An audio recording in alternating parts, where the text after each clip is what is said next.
Et bonsoir à tous, à toutes. Je vous souhaite la bienvenue à La Clairière dans un nouveau Webi avec notre invité spécial, Pierre Lapoujade. Pierre, tu es un scientifique, on peut le dire, de base, passionné vraiment par la microbiologie et la génétique. Ce sont tes domaines de compétences au début de tes études. Et puis, tu t'es lancé dans une carrière dans l'industrie agroalimentaire, tu as gravi les échelons et finalement, tu as fini par avoir un énorme poste, diriger une des plus grandes filiales d'un groupe international de semences et d'agro. Et après une grosse prise de conscience à la naissance de ta fille, tu as décidé de monter une super start-up écolo, de changer en quelque sorte un peu de valeur. Mais la prise de conscience ne s'est pas arrêtée là puisque tu t'es mal associé et là, tu as absolument tout perdu. Vraiment, on peut le dire, absolument tout. Et finalement, tu es revenu au ventre, un peu comme si c'était vraiment la clé de tout, la clé physique, émotionnelle, psychologique, les entrailles de la vie. Je vous remercie à tous, à toutes d'être dans ce Webi avec nous. Dites-nous pourquoi vous êtes là dans le chat sur le côté. Si vous avez une problématique en particulier, n'hésitez pas. Préparez vos questions aussi, on va en prendre tout au long du Webi. Pas mal en deuxième partie de conférence aussi. Je vous invite à vous installer confortablement, à prendre de quoi boire, de quoi noter, vous mettre au calme pour ne pas manquer d'infos, puisque vous allez voir, Pierre est un bavard et en donne pas mal. Donc voilà. On va voir 4 grandes clés majeures au programme que Pierre va vous livrer.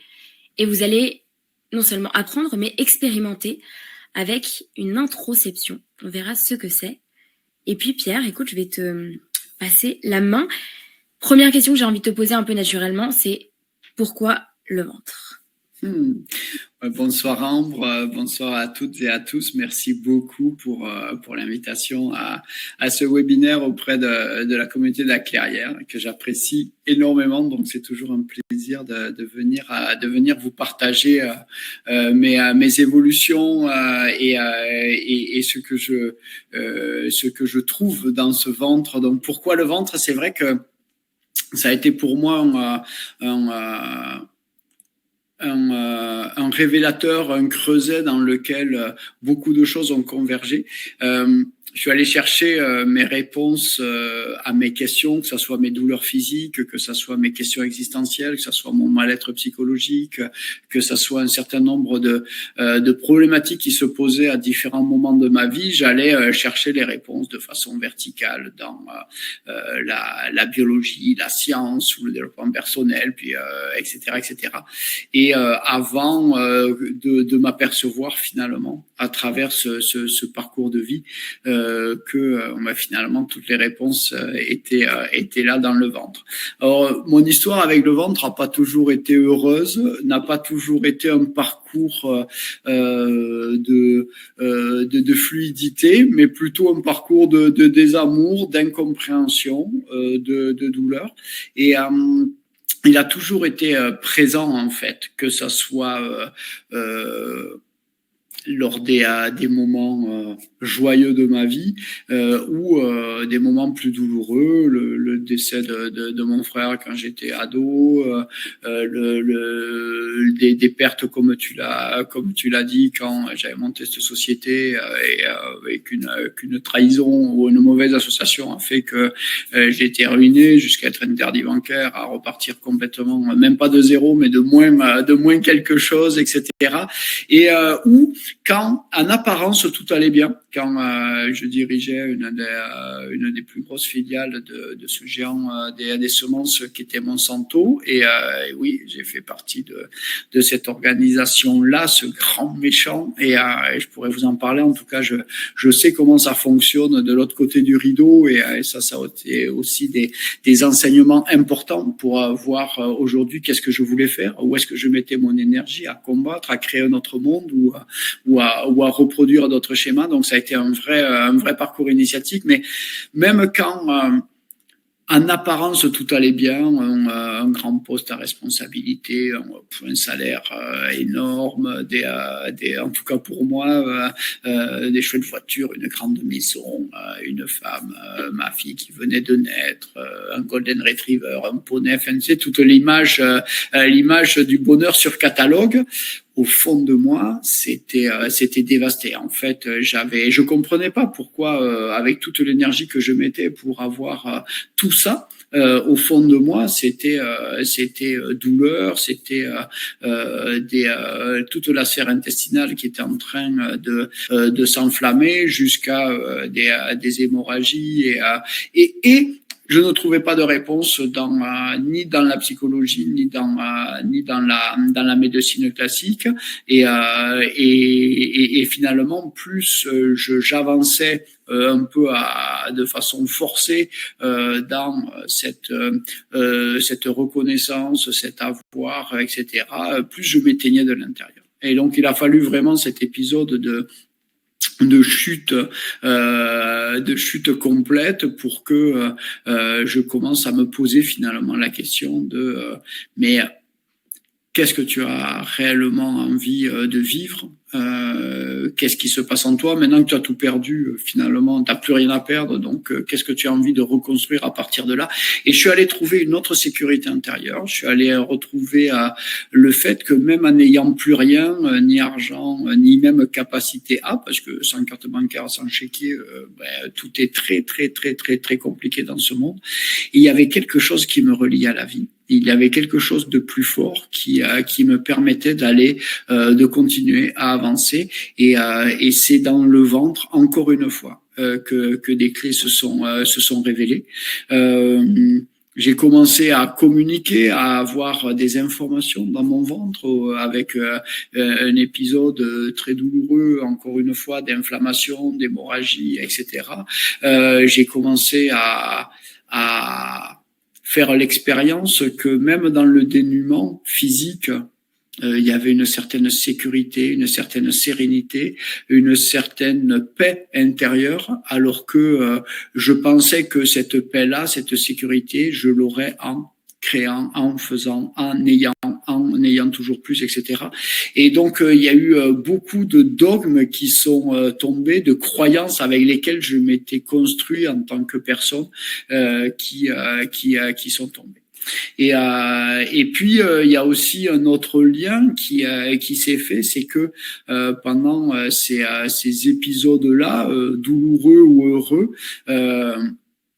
il y avait toute une fuite qui, chez moi, se traduisait par une fuite dans l'alimentation. Alors, des épisodes où je grossissais, je mangeais n'importe quoi, etc. Mais c'était pulsionnel. Je le savais très bien. J'avais cette conscience que c'est ce qu'il fallait manger. J'avais, en plus, par mes études, par tout ce que j'avais expérimenté, je savais exactement ce qui était bon pour moi. Et malgré ça, je n'arrivais pas. Je partais dans des pulsions. Donc, je faisais le yo-yo, je grossissais, je maigrissais, j'avais des montées, des baisses d'énergie, elles aussi, qui faisaient le yo-yo.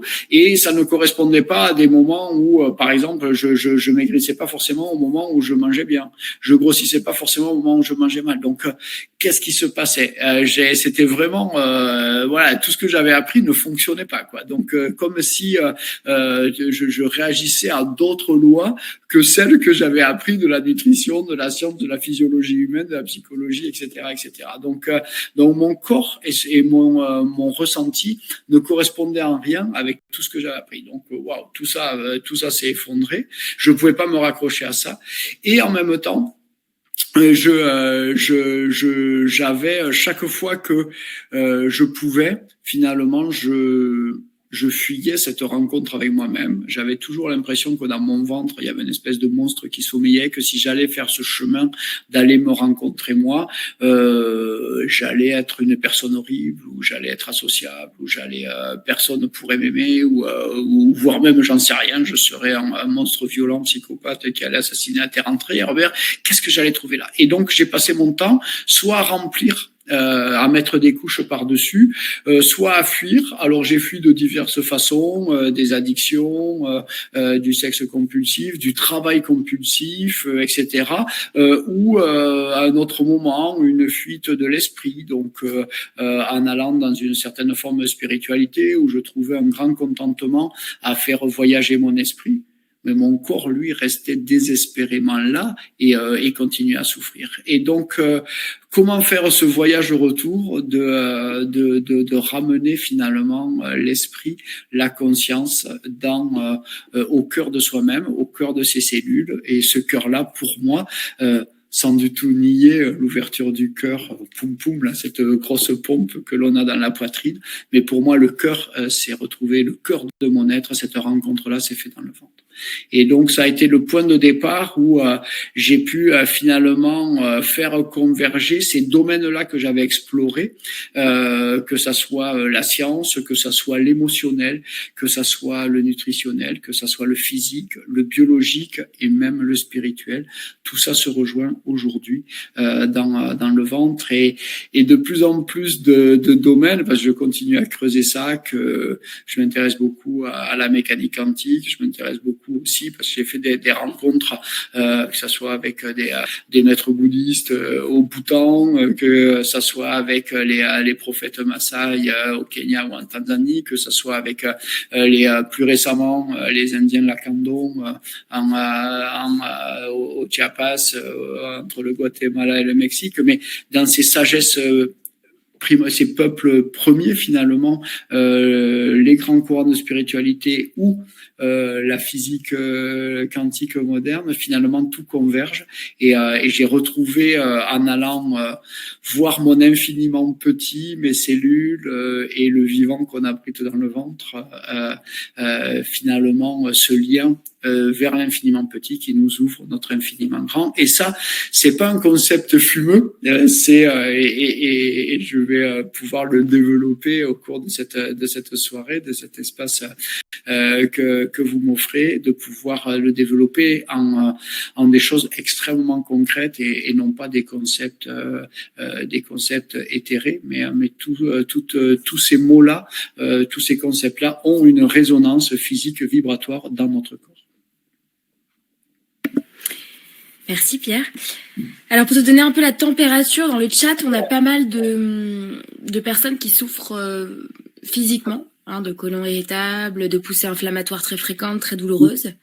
On a aussi Marie qui nous dit « Merci, c'est très intéressant, je me questionne aussi sur mon ventre depuis quelques années en testant une alimentation plus saine, mais je vois que ça ne suffit pas encore. » On va en parler justement parce que ça c'est vraiment important, Marie. J'ai une clé pour vous et pas que pour Marie, mais qui correspond exactement à ce questionnement-là. Exactement. Première question que j'ai envie de te poser pour qu'on aborde la clé numéro 1, c'est est-ce qu'on est tous égaux, quand je vois tous ces soucis là dans le chat, notamment physique, est-ce qu'on est tous égaux au niveau de notre ventre? Alors, plutôt que de le mettre, c'est une super question, mais plutôt que de le mettre sous l'angle de l'égalité, je vais plutôt y répondre en le mettant sous l'angle de l'unicité. Et nous sommes tous différents. Et même plus loin que différents, nous sommes tous uniques. Et tenez-vous bien, nous sommes uniques par notre microbiote. Et donc là, si certaines personnes me connaissent ou m'ont suivi, vous savez que le microbiote est un de mes domaines de prédilection. Tu l'as rappelé, Ambre, dans l'introduction. Mais c'est aussi une science que l'on commence à seulement depuis véritablement une dizaine d'années. Nos outils d'investigation ont permis de pouvoir, par exemple, séquencer les gènes de nos micro-organismes, notre flore intestinale, comme on l'appelait, et de pouvoir avoir des études beaucoup plus poussées que ce que l'on avait récemment.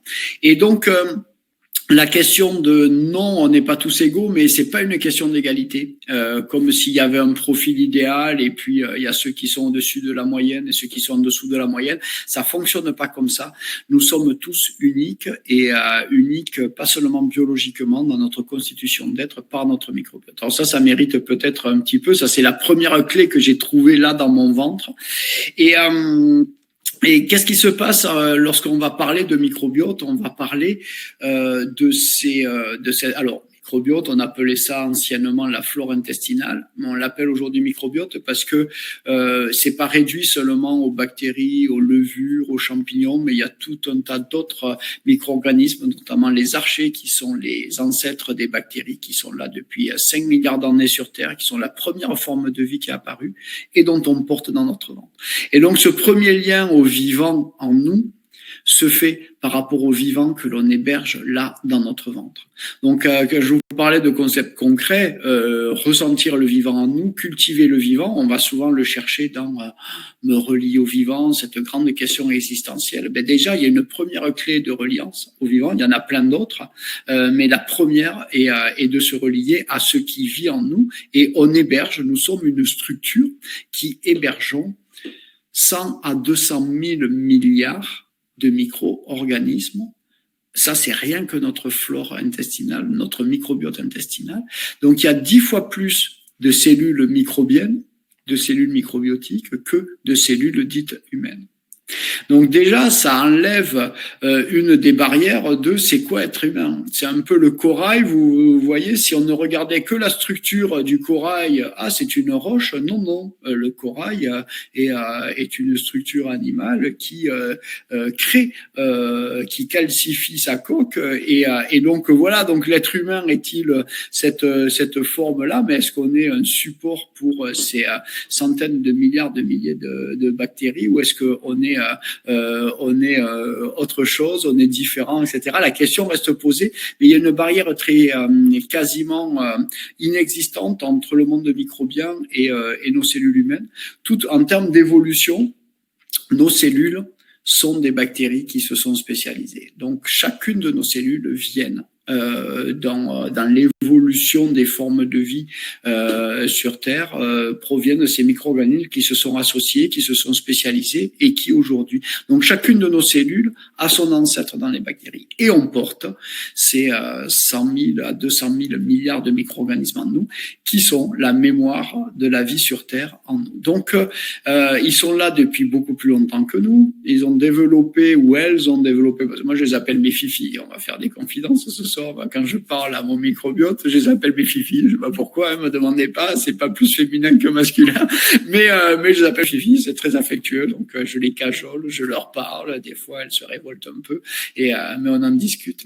Et donc tout ce monde vivant en nous est une réalité, c'est un monde vivant.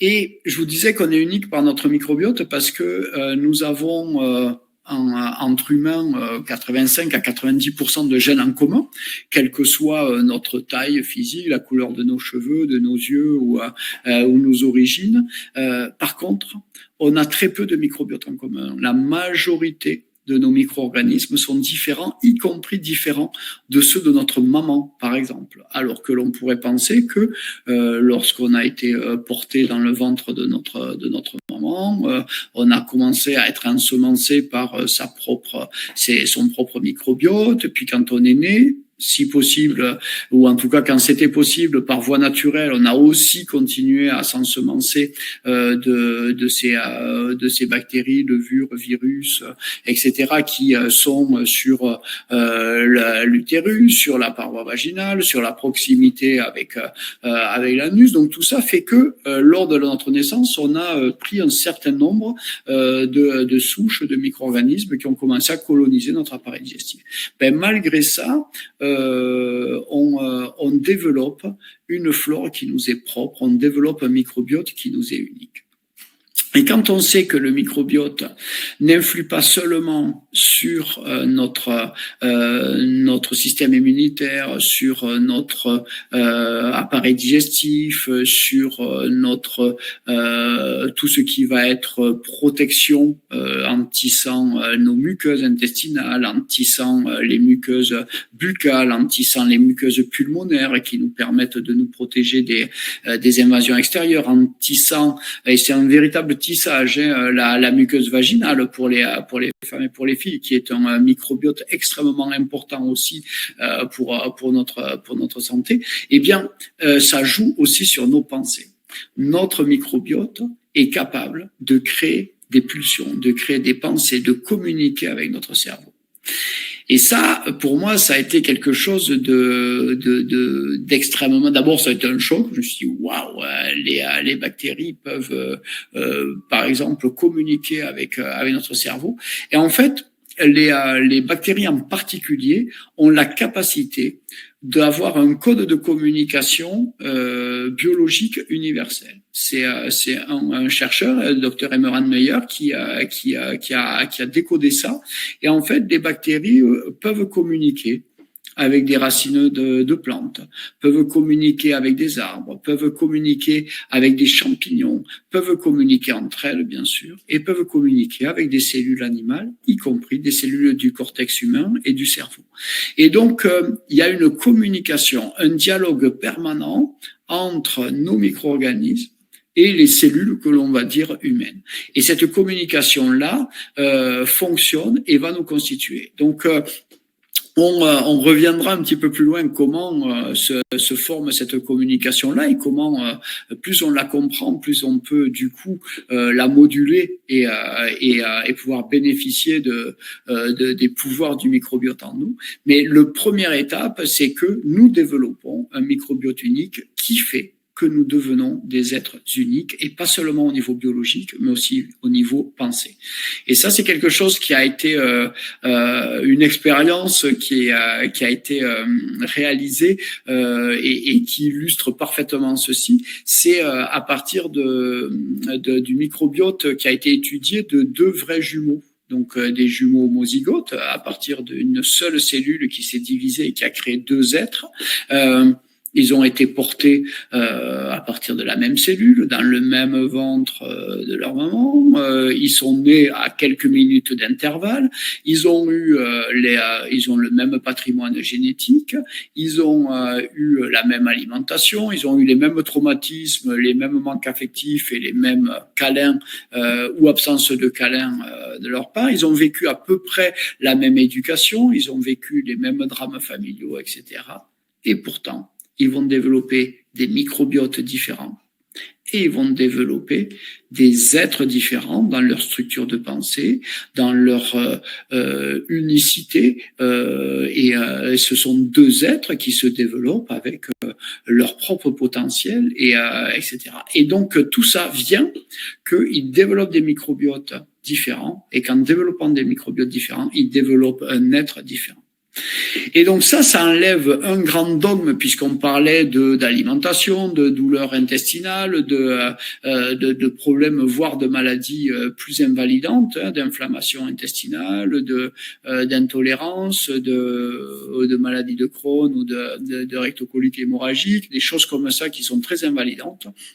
Eh bien, les régimes ne peuvent pas fonctionner puisque vous êtes unique par votre microbiote et que ça, c'est l'organe, entre guillemets, c'est pas un organe, mais c'est le système central qui pilote tout votre être et pas seulement au niveau immunitaire, mais aussi digestif, mais au niveau santé, au niveau psychologique, etc. Et donc, vu que vous développez un microbiote unique qui fait de vous des êtres uniques, vous dire quoi manger, vous dire ce qui est bon pour vous, vous dire que ce qui a marché pour Pierre Lapoujade, ça va marcher pour vous, c'est juste c'est presque un non-sens, c'est une hérésie, c'est une folie. C'est quelque chose qui ne peut pas fonctionner parce que ça ne prend pas compte de la première différence que nous avons, qui est non pas génétique, qui est non pas notre âge ou nos origines ou notre éducation, elle est liée à notre microbiote qui font de nous des êtres uniques qui allons réagir sous stress différemment, qui allons réagir alimentairement différemment, qui allons réagir affectivement différemment, qui allons réagir finalement à tout ce que la vie va nous proposer. Nous allons avoir des réactions qui ne nous appartiennent qu'à nous. Dès lors, ça a été le début d'une recherche de comment nourrir cela, comment finalement arriver à comprendre notre unicité, accompagner les personnes à aller sur le chemin de leur unicité pour pouvoir justement trouver les propres réponses. Et ces réponses-là ne viennent pas de moi ou d'autres, mais vont venir de leur personne, de leur intérieur. Donc, quand on a un souci, comme Josette, par exemple, qui dit « je fais des crises de colite en permanence, je ne sais plus quoi manger », et ça depuis 2009, qu'est-ce qu'on doit regarder? Sur quoi on doit se pencher pour comprendre et trouver des solutions? On va déjà aller. En fait, c'est les symptômes avec lesquels les choses vont s'exprimer peuvent paraître communs. Par exemple, là, des crises de colite qui peuvent être extrêmement douloureuses, vous épuiser au niveau énergie et faire en sorte qu'il n'y a aucune position dans laquelle on va se sentir bien et c'est extrêmement pénible. Il y a autant de causes que de personnes. Et donc la cause, et même si les symptômes peuvent être pareils, par exemple, pour notre exemple, une intolérance aux crudités, et même si on va plus loin, une intolérance au concombre, on va avoir autant de causes d'intolérance au concombre que de personnes, parce qu'elles sont uniques. Un microbiote unique et une histoire de vie unique.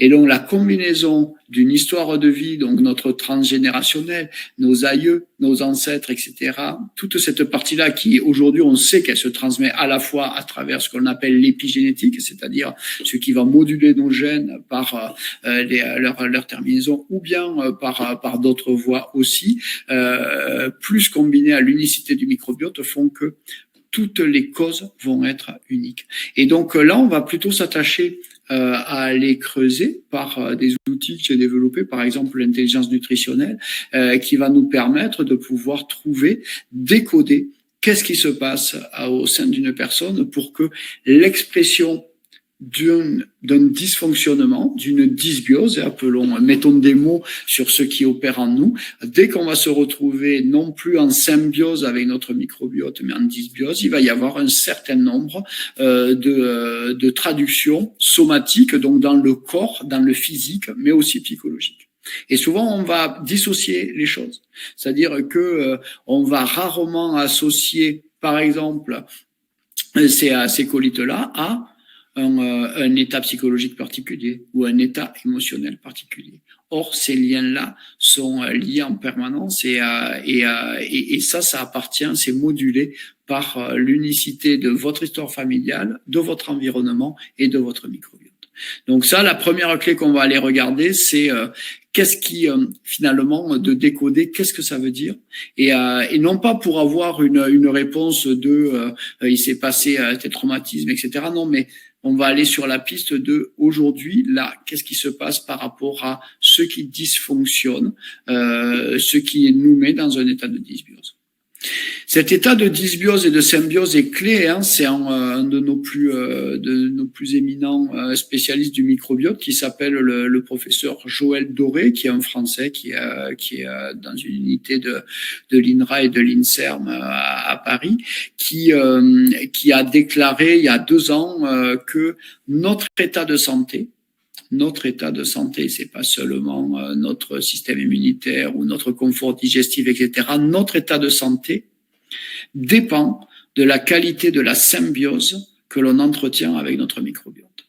Donc ça doit nous interpeller. C'est-à-dire que notre préoccupation, et c'est le prolongement finalement de cette première clé, vu que nous sommes uniques par notre microbiote et que tous les dysfonctionnements vont se traduire par des problèmes psychologiques, énergétiques, de santé ou autres, ou les trois à la fois, parce que c'est lié, font que notre job finalement, notre responsabilité, c'est de cultiver cette symbiose-là. Et donc, moi qui suis allé chercher très loin les réponses dans l'alimentation, j'ai changé mon paradigme et j'ai cessé de chercher à m'alimenter. Je cherche plutôt à cultiver ma planète intérieure, cultiver ma symbiose avec mon microbiote. Et si vous savez maintenant, puisque je vous le dis, que toutes vos bactéries, tout votre microbiote vient du sol. Et ça, c'est mes études d'agronomie qui m'ont permis de faire le parallèle. 100% de toutes les souches que nous avons en nous, donc qui nous ont ensemencés, proviennent du sol. Donc ça veut dire que tout ce qui va être bon pour votre microbiote, pour la biodiversité de votre planète intérieure, comme je l'appelle. C'est plus que votre terre intérieure, c'est une véritable planète intérieure.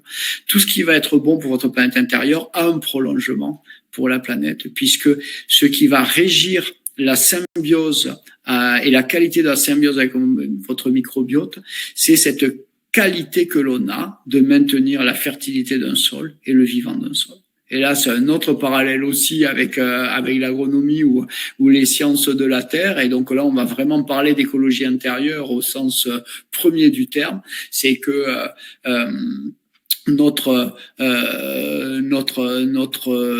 ce qui fait la fertilité et ce qui fait la qualité d'un sol, en fait, c'est la quantité de vivants que l'on entretient et la qualité de la microbiologie qu'il y a dans le sol.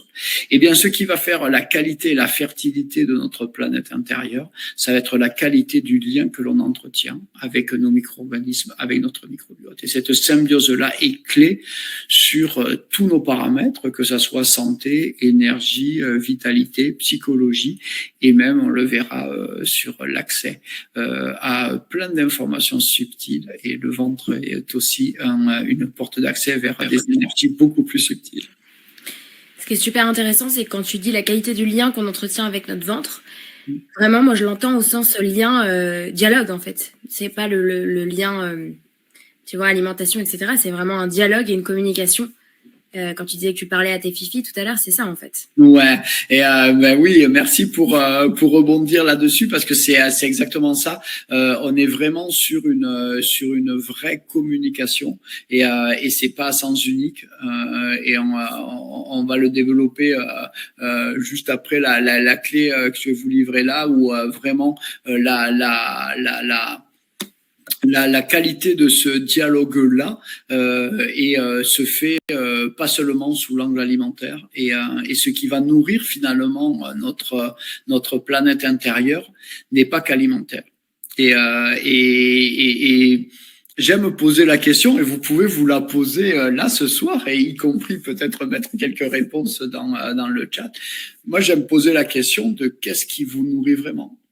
Et moi, me poser aussi régulièrement la question de qu'est-ce qui me nourrit vraiment. Et la question de qu'est-ce qui me nourrit vraiment, si l'on répond de façon à la fois spontanée et honnête avec soi-même, ce qui nous nourrit vraiment, ça va être l'amour, ça va être le partage, ça va être la danse, ça va être la musique, la nature, le silence, un câlin, la beauté, la poésie, la peinture, j'en sais rien. Mais souvent, on va avoir les questions alimentaires, les petits pois, un bon poisson ou des patates douces, ça arrive mais très très loin dans la liste. Et donc ça c'est intéressant parce que les besoins premiers de l'être sont d'être nourri d'air, d'être nourri d'eau, d'être nourri de relations, d'être nourri de contact avec la nature, d'être nourri d'énergie qui, lorsqu'elle le traverse, lui permettent aussi d'activer un certain nombre de choses en nous et pas seulement d'activer des choses un peu éthérées, mais ça active aussi une certaine biochimie, ça active une circulation particulière en nous. Et ensuite, oui, il y a une forme d'énergie que l'on va avoir, une forme de nourriture à travers la nourriture dite alimentaire, c'est-à-dire ce que l'on va manger. Mais si l'on le regarde sous l'autre angle, tout ce dont on ne se nourrit pas, on va le compenser à l'excès, principalement par l'alimentation ou par les autres fuites que j'avais développées et les addictions, etc. Et donc, lorsqu'on revient à qu'est-ce qui me nourrit, ben on sort complètement du cadre restrictif de l'alimentation. Et moi, à la question de qu'est-ce que je devrais manger par rapport à ce problème-là, je réponds souvent, on va aller voir déjà qu'est-ce qui vous nourrit et de quoi vous vous nourrissez pas. Et souvent, on va enlever plus qu'on ne va rajouter.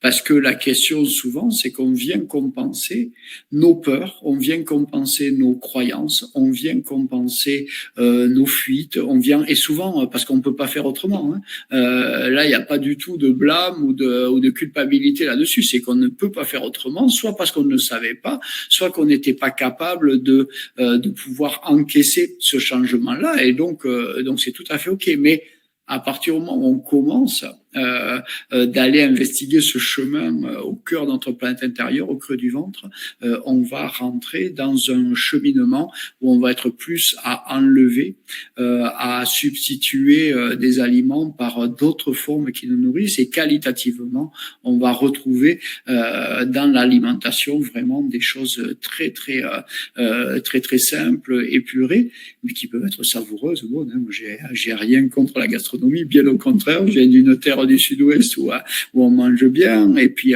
derrière l'alimentation, il y a aussi les notions d'amour, de partage, de préparation, de conscience qu'on y met, et tout ça, ce sont des informations qui sont véhiculées par ceux qui va venir nourrir ou au contraire détruire notre planète intérieure et notre symbiose, ou qui va dégénérer en dysbiose. Je parlais que c'est une véritable planète et pas seulement une terre. C'est qu'on est soumis aussi au cycle, aux grands cycles journaliers, à nos grands cycles hebdomadaires, mensuels, saisonniers, voire pluriannuels, etc. Et tout ça a une influence sur notre microbiote, sur notre organisme. Et puis il y a aussi, comme toute planète, son propre climat. Et notre climat émotionnel peut créer de véritables tempêtes, ou au contraire peut créer une atmosphère. Et d'ailleurs, lorsqu'on parle d'émotions, lorsqu'on parle d'ambiance énergétique autour de nous, on va plutôt se référer à une atmosphère comme ci, comme ça, etc. C'était plutôt froid, c'était plutôt distant, c'était tendu, c'était orageux. Vous voyez comment le langage populaire illustre exactement ce qui se passe dans notre intérieur de façon physique, de la même façon que lorsqu'on a la rate au courbouillon, on a l'estomac retourné, on a les tripes serrées, ou etc., ou que l'on s'exprime au contraire avec ses tripes. Ben, tout ce langage populaire est extrêmement sensé et a une résonance scientifique sur ce qui se passe réellement en nous, que ça soit d'ordre santé, d'ordre psychologique, d'ordre émotionnel, d'ordre biologique ou d'ordre énergétique. Donc tout ça, c'est une façon de repenser comment on va nourrir finalement notre terre intérieure, notre planète intérieure, mais finalement il est question de nourrir notre être. Et c'est là où les frontières disparaissent entre science, spiritualité, sagesse ancienne, vraiment au cœur de ces questionnements-là. Et donc le mal du siècle, qui est le stress, le burn-out, etc., c'est un dysfonctionnement de la communication entre notre ventre et notre tête? Ouais, oui, et qui vient d'une problématique que l'on ne savait pas, qui est que on pensait qu'à partir du moment où on prend conscience de quelque chose, ou que l'on sait par exemple que ça c'est bon pour moi, ben ça va être qu'une question de discipline pour y aller. Et en fait, nos comportements se créent dans le ventre. Et donc nos comportements, même si on sait que je devrais manger plutôt des fibres végétales, diminuer un petit peu mes rations de viande rouge, etc., plutôt limiter mes consommations de sucre, etc. Ça, on le sait, tout le monde le sait, ce qui est bon pour lui. Et pourtant, je suis amené à autre chose. Et on verra que les dysbioses, le burn-out, toutes ces choses-là font qu'on n'écoute pas ces signaux-là. Mais il y a une étape intermédiaire qui est, où je vais prendre quelques minutes dessus, c'est que, et ça c'était la deuxième clé vraiment que j'ai trouvée dans le ventre, c'est que nos comportements se créent dans le ventre. Et ça c'est relativement nouveau, ça avait été, on pensait que nos mémoires comportementales, c'est-à-dire ce qui nous pousse vers des pulsions sucrées, vers des pulsions salées, ou vers des pulsions qui sont non alimentaires, ou ce sont de nous priver d'aliments, ou au contraire de nous gaver d'aliments, ou d'aller dans d'autres fuites, quels que soient nos comportements. Eh bien, en fait, ça prend naissance dans notre ventre. Et ce dont on pensait, c'est que nos mémoires, qui nous amène ensuite vers un comportement, qui soit conscient ou inconscient, était une mémoire olfactive, une mémoire du goût, une mémoire visuelle, une mémoire kinesthésique, c'est-à-dire du mouvement, de ce qui s'est passé, visuel, etc. Et qu'on gardait tout ça dans différentes zones de notre cerveau. Eh bien, ça se passe pas comme ça. En fait, ce que nous gardons en mémoire, c'est le résultat de 3 mémoires, en fait, ou de 3 signaux. Un, dans une sphère qui est la sphère de la situation. Donc, qu'est-ce qui s'est passé à ce moment-là? Une autre qui est la sphère de la partie émotionnelle, quelle émotion je ressentais à ce moment-là. Et la troisième sphère qui est la sphère nutritionnelle au sens large, c'est-à-dire qu'est-ce que j'ai ressenti à ce moment-là. Et donc on va garder en mémoire non pas un goût, une image, une situation, un visage, etc. On va avoir trois choses à la fois. C'est une situation, une émotion et une sensation. Et donc, ces trois sphères-là que j'ai modélisées, qui s'appellent l'intelligence nutritionnelle de notre planète intérieure, nutritionnelle au sens large, c'est comment nos comportements se font. C'est une somme de situations, émotions, sensations. Et ça a une importance capitale parce que si on agit que sur l'une des trois sphères, c'est-à-dire que par rapport à un problème de comportement alimentaire, je ne travaille que sur l'alimentation, eh bien, je vais complètement ignorer les deux autres sphères, celle de la situation dans laquelle ça apparaît et celle des émotions qui m'envahissent au moment où cette situation est là. Eh bien, je vais ne pas avoir de réponse adaptée en ne travaillant que sur une sphère et les deux autres vont lâcher. C'est le drame des régimes dont je vous parlais où on va travailler sur deux sphères, le comportement, je ne mange que des protéines ou au contraire j'enlève les sucres ou j'enlève ou je mange que ça, ou je fais le régime keto, ou je fais le régime paléo, je fais tous les trucs à la mode là, etc., qui fonctionnent pendant quelques semaines, et puis au bout d'un moment, pouf, ça lâche complètement, on reprend plus que ce qu'on avait perdu, parce que on travaille que sur deux sphères, le comportement et l'alimentation, et pas sur l'émotionnel.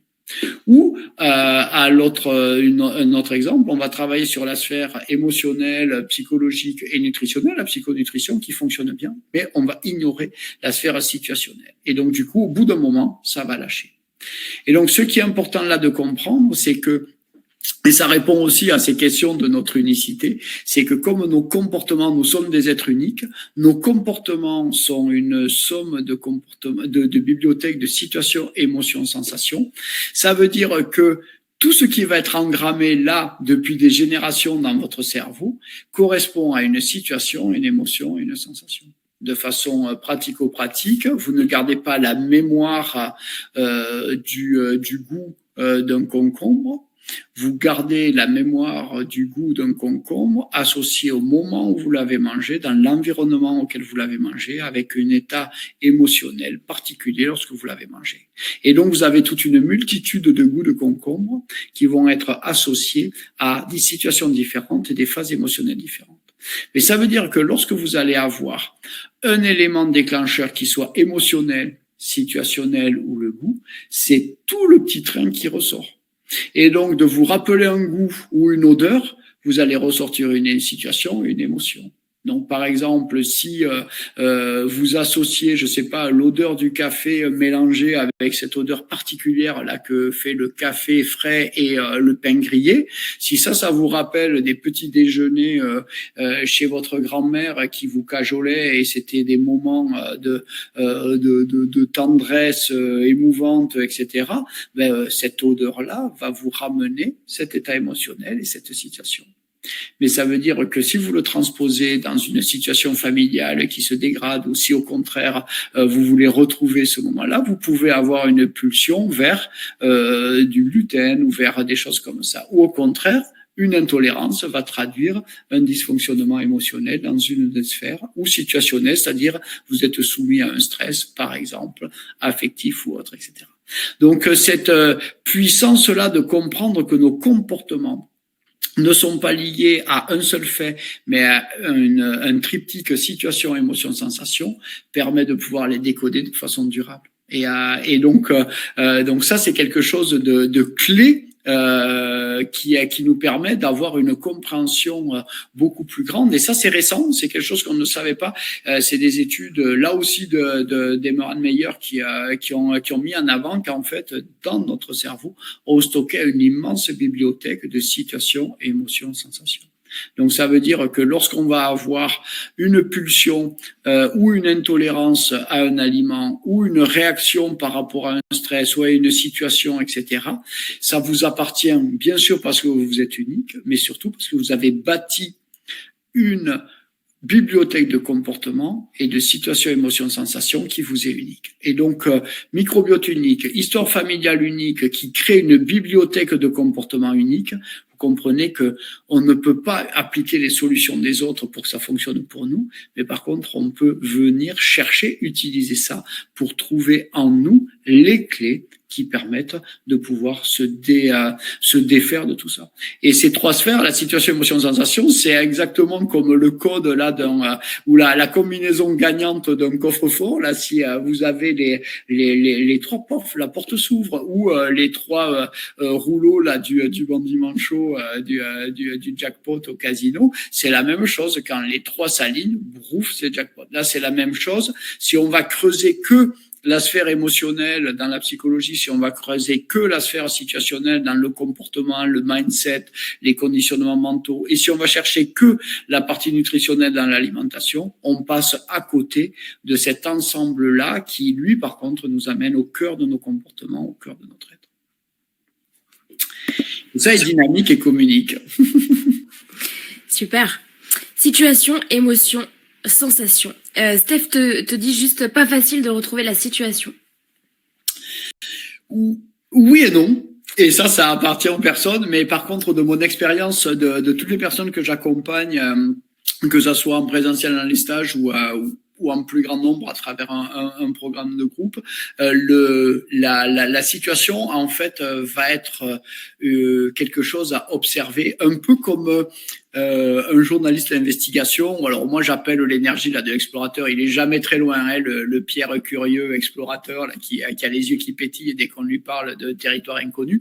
Là c'est la même chose, c'est à peu près cette énergie là de se dire ok, par rapport à ce qui m'envahit là, que ça soit une émotion ou que ça soit une pulsion,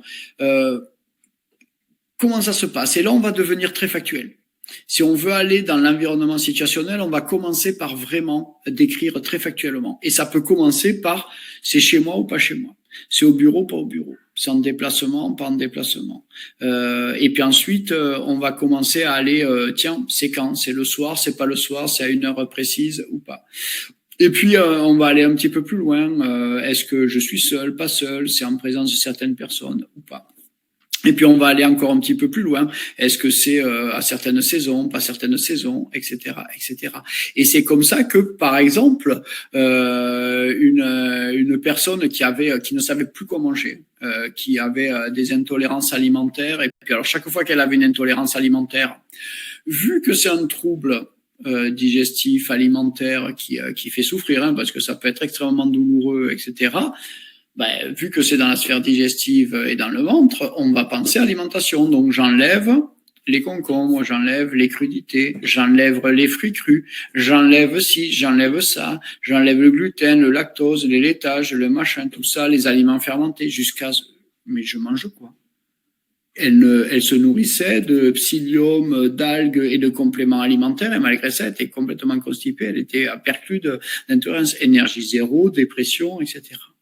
Eh bien, on est allé voir, et elle n'arrivait pas à voir les situations, et elle, c'est pour ça que ça me fait penser à ce cas-là, c'est qu'en allant observer finement, elle était en prise aux émotions. On avait pu, sur les 3 sphères, arriver à décoder assez rapidement ce qui était de la partie émotionnelle, ce qui était de la partie alimentaire, nutritionnelle, mais par contre, sur la partie situationnelle, on avait un peu de mal. Et donc, c'est en s'observant, et elle a pu observer qu'en fait, c'était quand elle était en vacances, en famille, que c'est là que les nouvelles intolérances se déclenchaient. Et donc, premier réflexe, ok, il y a un problème avec ton mari ou tes enfants, qu'est-ce qui se passe? Non, ils sont aimants, ils s'entendent super bien, etc. Eh bien, en décrivant finement les situations, on a pu remonter à ce que son mari, pourtant aimant, etc., représentait pour elle l'autorité du père, au sens énergétique, hein, pas qu'il se comportait de façon paternaliste avec elle, mais il représentait à table l'autorité paternelle. On a pu remonter finalement aux séances d'humiliation qu'elle avait quand elle était ado par son père en public dans les repas de famille, etc.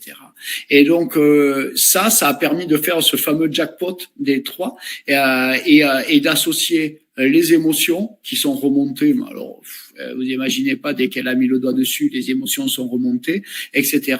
En quelques semaines, elle a pu réalimenter, on a recodé ça, on a rechangé finalement, on a remplacé un comportement limitant, situation, émotion, sensation, par un autre comportement aimant, situation, émotion, sensation. Je suis en sécurité avec mon mari. À l'âge que j'ai, avec mon parcours, aujourd'hui, je sais dire non à mon père et je sais couper ce lien-là. Et je l'accompagne par la sphère nutritionnelle avec je me réalimente de choses qui me font plaisir et profondément du bien. Et elle a pu réintroduire les crudités qu'elle ne mangeait plus, elle a pu réintroduire les fruits qu'elle ne mangeait plus, elle a pu réintroduire une alimentation aujourd'hui. Elle remange même du gluten, alors du pain de très bonne qualité, pas des choses industrielles, etc. Mais elle peut remanger de tout. Bien sûr, son niveau énergétique, son niveau psychologique n'est plus le même, etc. Et donc, vous voyez, c'est une illustration. J'ai pris quelques minutes, je ne veux pas être trop long non plus, mais j'ai pris quelques minutes pour vous illustrer comment un cas particulier, et notamment une situation, lorsqu'elle est mise en perspective avec ce triptyque situation, émotion, sensation, permet de décoder. D'autres personnes vont être très à l'aise pour décrire les situations, mais par contre n'ont pas accès à leurs émotions. Et donc, on voit bien le lien que chaque fois que je me retrouve seul ou qu'il y a le stress ou que mon chef me met la pression, je vais dans tel comportement. Mais on a du mal à relier ça à la phase émotionnelle et derrière, qu'est-ce qui se cache d'un petit peu plus profond. Mais dès qu'on y met, pam, les combinaisons gagnantes et on va pouvoir recoder, se libérer et retrouver le niveau d'énergie, mais aussi toute la symbiose qui se remet avec notre être. Et donc, c'est à ce moment-là qu'on peut passer, comme tu le dis si bien, c'est la clé numéro 3, du mode survie au mode vie.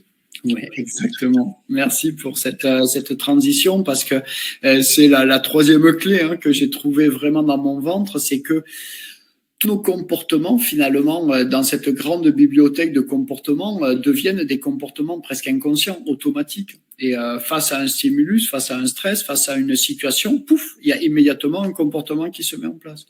Et comme l'humain, on commence à trimballer dans notre bibliothèque de comportements des choses qui viennent de loin aussi, les traumatismes de l'arrière-grand-mère, la famine de la grand-tante, la ruine du tonton, etc., qui font que on va avoir tout un tas de mécanismes de protection qui se mettent en place pour qu'on ne revive pas ça.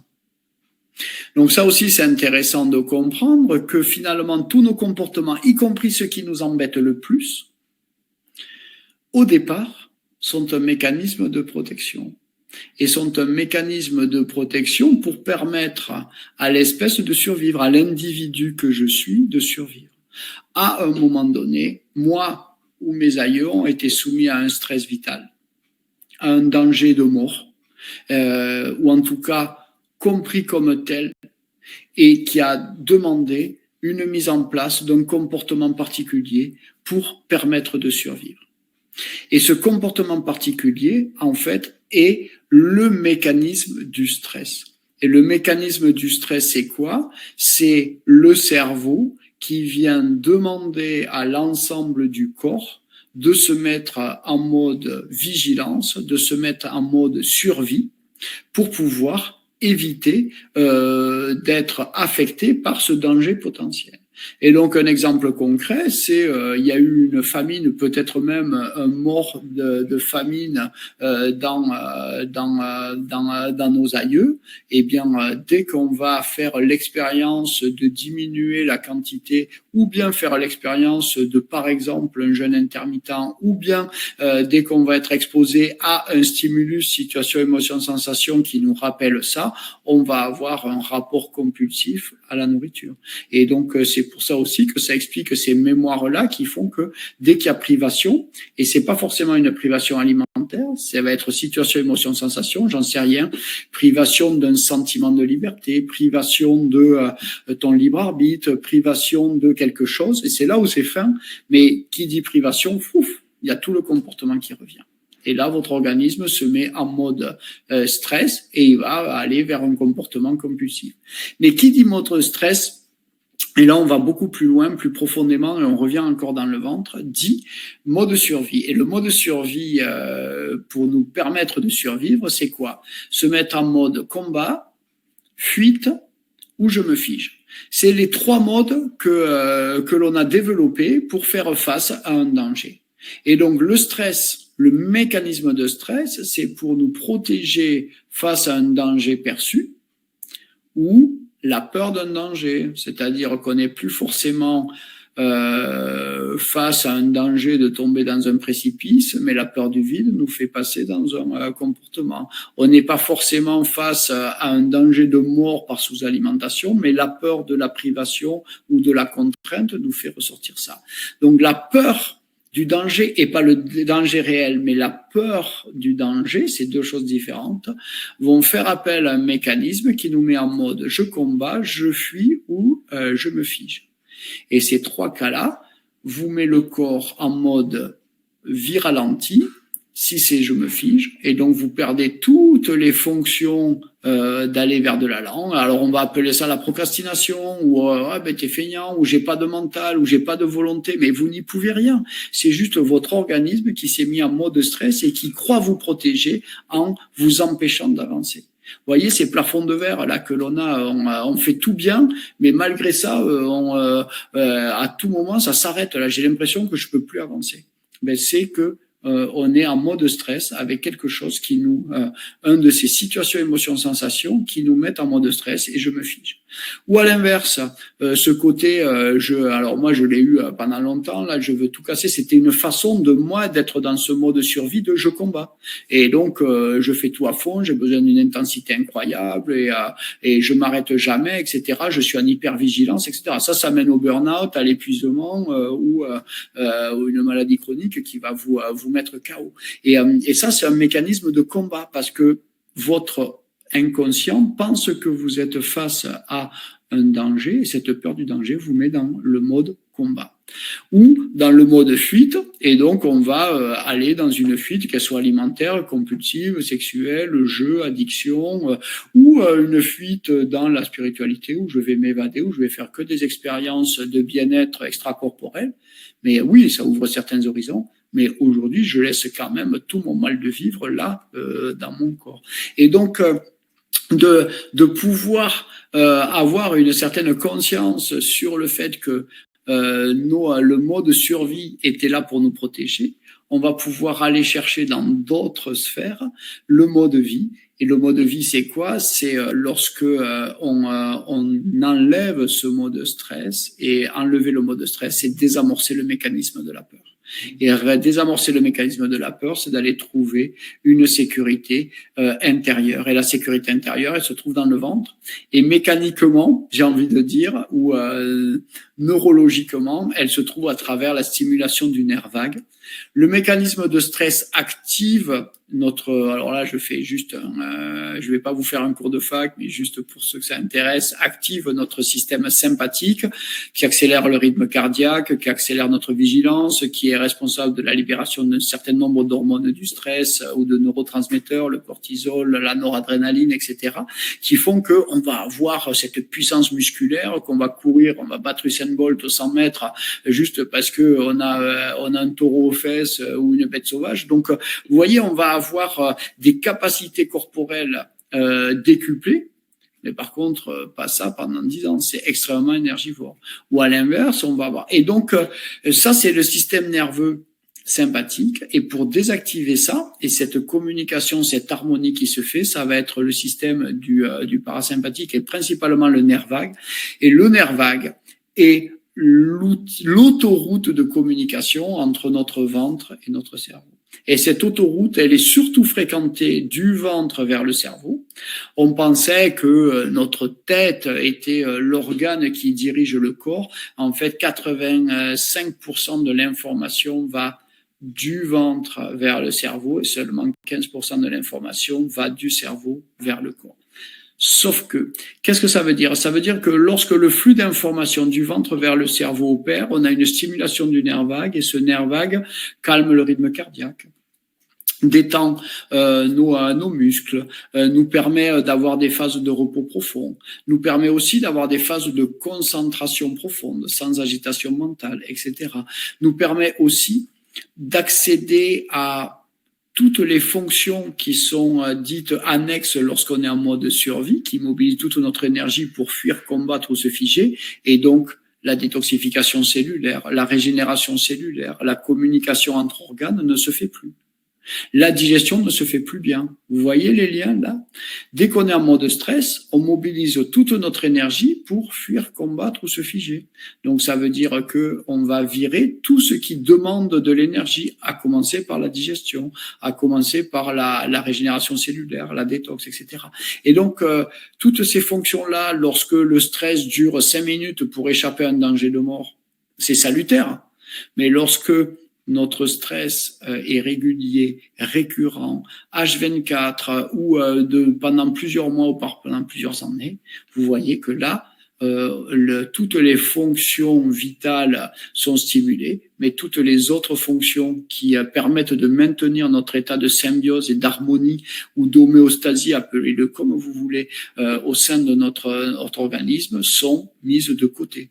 Et ce qui aurait dû être de façon temporaire devient durable, et c'est comme ça que petit à petit on s'enfonce vers les maladies chroniques. On sait aujourd'hui que la plupart des maladies chroniques, qu'elles soient métaboliques, diabète, obésité, maladies cardiovasculaires, ont une origine de dysbiose au niveau du microbiote.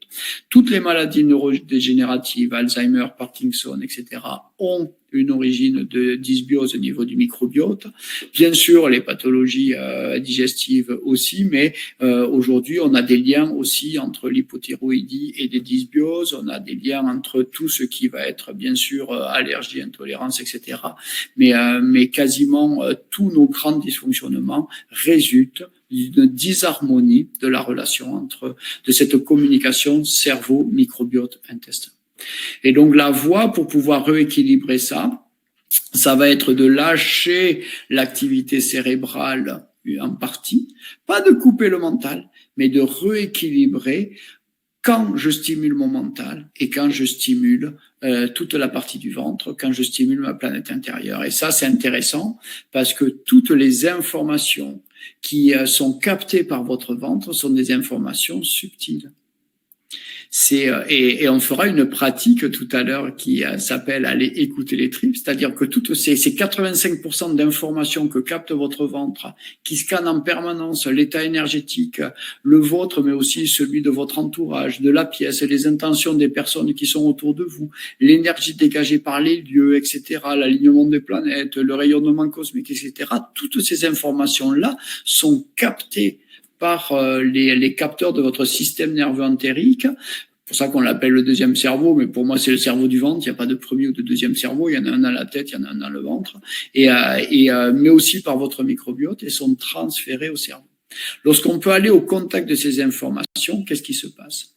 Lorsqu'on va porter de façon consciente notre rencontre avec ces informations qui naissent dans notre ventre, on va avoir des informations qui ne sont pas encore rattachées à nos conditionnements, nos mémoires, situations, émotions, sensations, donc nos traumatismes, donc nos peurs. Et quand je vous disais que la clé pour désamorcer le mode survie et rentrer dans le mode vie, c'est de désamorcer le mode peur, le mode automatique, situation, émotion, sensation, des comportements, le mode lien avec nos mémoires traumatiques ou le mode lien avec nos conditionnements, y compris nos autoconditionnements, ce que l'on a fait pour être aimé, pour être écouté, pour être entendu de nos parents, pour se différencier de nos grands frères ou de nos petites sœurs, etc. Bref, tous ces comportements qu'on s'est nous-mêmes créés, pour pouvoir s'en détacher, c'est d'aller porter notre attention non pas dans la bibliothèque de la tête, mais dans l'information de l'instant présent qui existe là, au cœur de notre ventre. Et ça, c'est de la pratique, c'est quelque chose de tout à fait concret. Ça fait appel à un mécanisme qui s'appelle le seuil de science, c'est de faire apparaître des informations qui sont en dessous du seuil de conscience, les faire apparaître en conscience. C'est comme ça que les plus grandes décisions de votre vie, vous les avez pas prises avec votre mental en faisant un tableau à double entrée. Ça, c'est la somme des plus, ça, c'est la somme des moins, etc. Ça, c'est pour les petites décisions. En fait, ça, c'est quand vous hésitez. Et mon conseil, ne prenez jamais de décision avec des tableaux à double entrée. J'ai été le spécialiste, je pondérais même les trucs pour discriminer encore plus. Ce critère-là, plus, moins, mais il va avoir aussi un coefficient de temps. Enfin, je montais des usines à gaz pour prendre des décisions. Toutes vos grandes décisions, vous les avez prises à partir d'un élan. d'une intuition. Et ça, c'est la voix du ventre. C'est-à-dire que cette intuition, appelez-la comme vous voulez, la voix du divin, la voix de votre âme, de la canalisation, tout ça, ça va être des énergies de plus en plus subtiles, mais qui vous traversent et on va à leur contact là, non pas dans la sphère mentale, qui ne fait que stocker de l'information du passé et la projeter dans le futur, mais dans l'éternité de l'instant présent que vous trouvez dans les vibrations de votre corps, parce que cette information que vous allez chercher dans votre corps ne peut pas être ailleurs que là où il est, à l'instant où il est. Et donc là, on retrouve la notion d'instant présent par rapport à l'agitation du mental qui va du passé vers le futur. Et donc tout cet équilibre-là dépasse très largement le cadre spirituel ou développement perso. Il a aussi une résonance physique, biologique, puisqu'il vous fait désamorcer le mode stress et donc passer du mode survie au mode vie. Merci beaucoup. Je tiens juste à dire qu'on a pas mal de questions, donc je les garde, je les mets de côté et je vais les poser.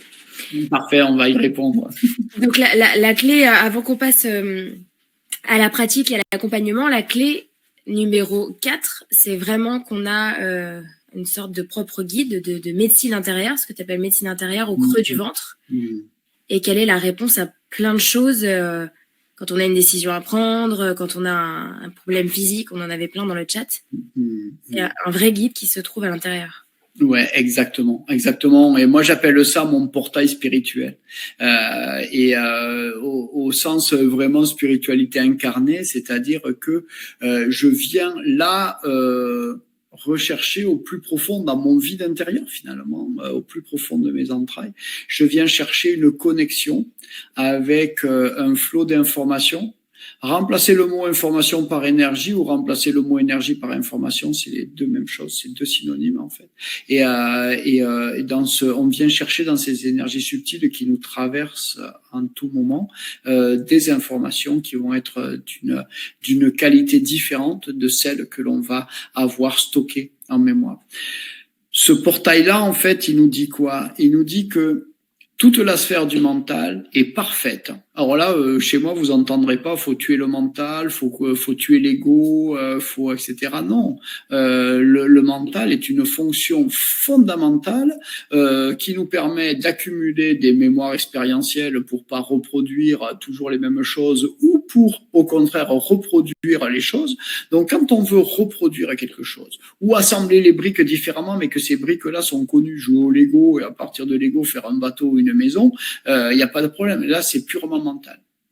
Par contre, lorsqu'il s'agit de sortir de ce que l'on a en mémoire pour accueillir du nouveau, pour aller vers l'inconnu, pour être en sécurité avec l'inconnu et non pas redéclencher ces mémoires traumatiques qui nous font aller dans le mode survie, en mode stress, en dysbiose, etc. Ça va être d'aller chercher l'information dans un autre espace en nous qui n'est pas l'espace mental parce que le mental ne sait pas répondre à ces questions-là. Le mental ne sait pas répondre au présent. Le mental ne sait que trouver des réponses dans le passé et faire une analyse, aussi pertinente soit-elle, par rapport à une projection du futur. Donc, toutes les réponses du style « Comment je suis là maintenant ? Qu'est-ce que je ressens là maintenant ?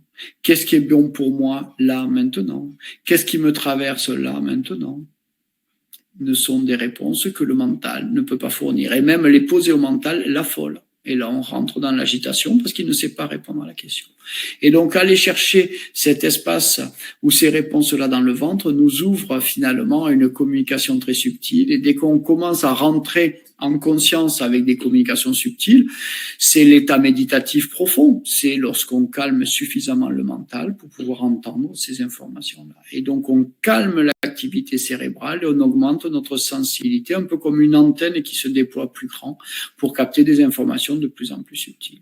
Et là, on va rejoindre finalement les grandes philosophies ou les grands courants de spiritualité. On va se connecter à cet espace de conscience qui est toujours là, dont on est toujours connecté, mais dont on n'a pas l'accès parce que l'agitation ou l'activité cérébrale est trop forte. Et là, on retrouve des grands enseignements. Dès qu'on diminue l'activité cérébrale, ondes alpha, theta, etc.